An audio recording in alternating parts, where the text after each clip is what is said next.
Polisi telah menangkap total 8 orang pelaku penculikan dan pembunuhan Kepala Cabang Bank BUMN Ilham Pradipta. 4 orang diantaranya merupakan dalang dari penculikan dan pembunuhan Ilham.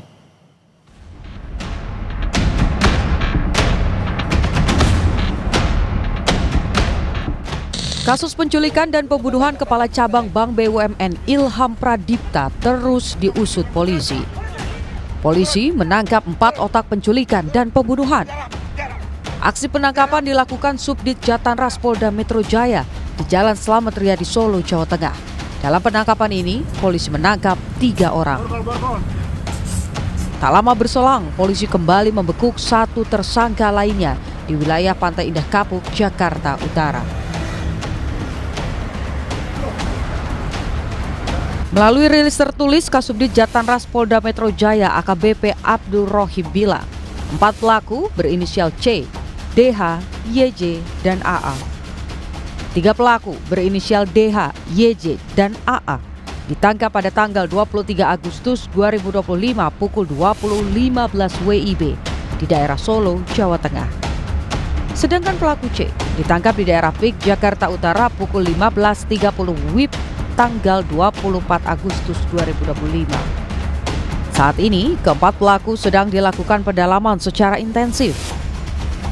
Sebelumnya, polisi juga sudah menangkap 4 pelaku yang diduga berperan menculik Ilham.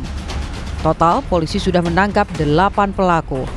Namun polisi masih belum mengungkapkan apa motif pelaku membunuh Ilham. Aksi penculikan terhadap Ilham terekam CCTV di kawasan Pasar Rebo, Jakarta Timur pada 20 Agustus lalu. Sehari kemudian, jasad Ilham ditemukan terikat dan terlakban di kawasan Bekasi, Jawa Barat. Tim Liputan, Kompas TV. Keluarga Kepala Cabang Bank BUMN yang menjadi korban penculikan dan pembunuhan menyatakan tidak ada sesuatu yang janggal sebelum maupun setelah kejadian. Berikut cuplikan perbincangan di program Kompas Malam. Sampai saat ini kita sudah memperhatikan dan tidak ada yang kenal. Tidak ada yang dikenal. Tapi sejauh ini bagaimana respon Anda dan juga keluarga ketika polisi akhirnya berhasil menangkap otak dari rencana pembunuhan terhadap almarhum, Pak? Yang pertama, kita sangat apresiasi atas kinerja dari kepolisian yang begitu cepat ya bergerak dan menangkap dari sementara yang menjadi dugaan para pelaku. Itu kita sangat Pak, apresiasi lah. Ini juga yang ingin kita ketahui, apakah memang korban pernah bercerita soal terlibat masalah dengan seseorang, atau mungkin di tempat kerja, atau mungkin nasabah begitu, pernah nggak? Nah, sejauh ini tidak pernah mendengar tentang hal tersebut ya dari keluarga. Karena almarhum mungkin tidak bercerita juga berkaitan dengan pekerjaannya untuk di rumah. Itu sih informasi yang saya dapat. Ya, jadi kejadian yang menimpa almarhum itu di luar prediksi dari keluarga, bahkan mungkin membuat kaget semua keluarga ya, Pak? Iya, sangat kaget karena almarhum itu orang yang ramah, baik.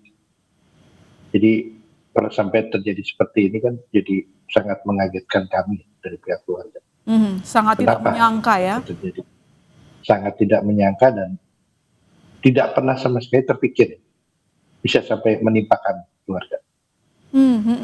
Jadi apakah memang korban benar-benar tidak pernah bercerita, misalnya mendapatkan ancaman begitu?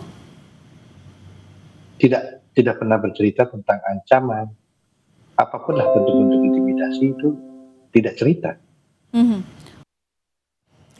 Lebih lengkap terkait update pembunuhan Kepala Cabang Bank BUMN, kita bergabung dengan jurnalis Kompas TV, Zefanya Situmeang dan juru kamera Junaidi Saputra di Mapolda Metro Jaya.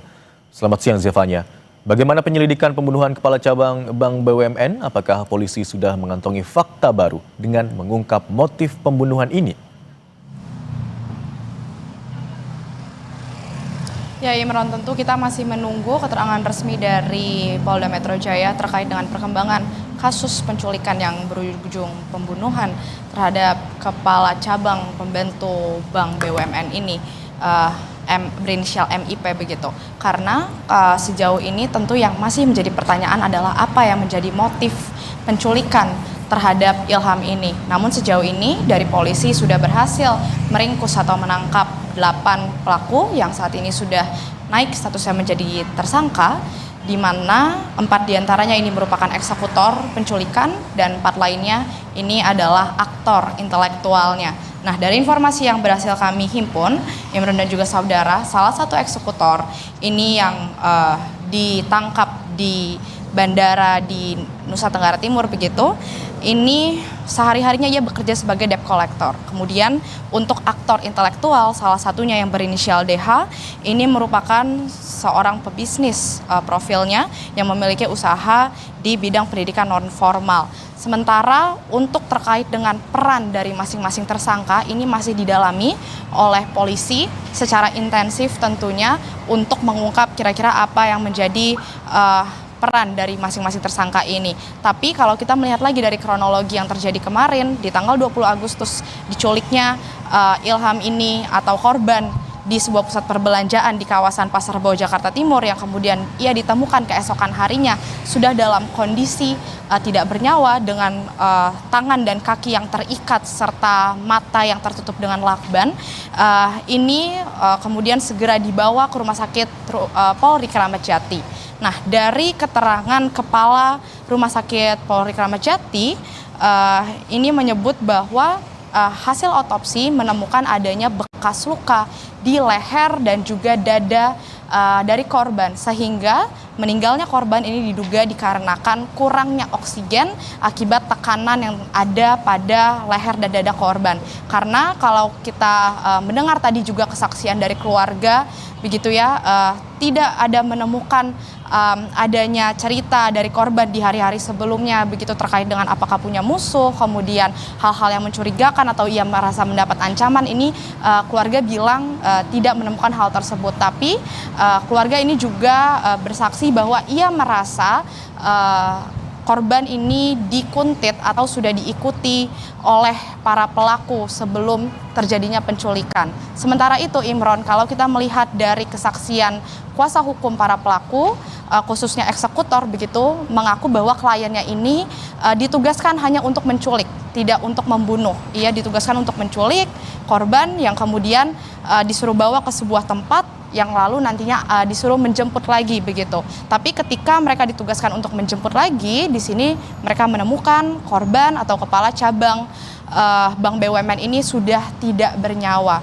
Sehingga tentu yang kita tunggu Imron apa yang menjadi motifnya, karena sejauh ini informasi yang beredar banyak sekali. Ada yang menduga ini dikarenakan masalah pribadi, kemudian ada juga dugaan terkait apakah ada konflik internal di dalam kantor kerja dari korban, atau yang terakhir ini juga ada isu atau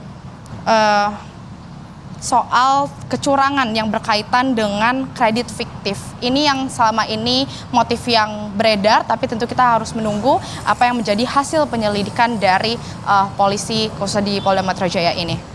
Imron. Baik, hingga saat ini ada 8 orang yang sudah ditangkap, sudah ditetapkan sebagai tersangka, lalu perkembangan penyelidikan masih terus dilakukan.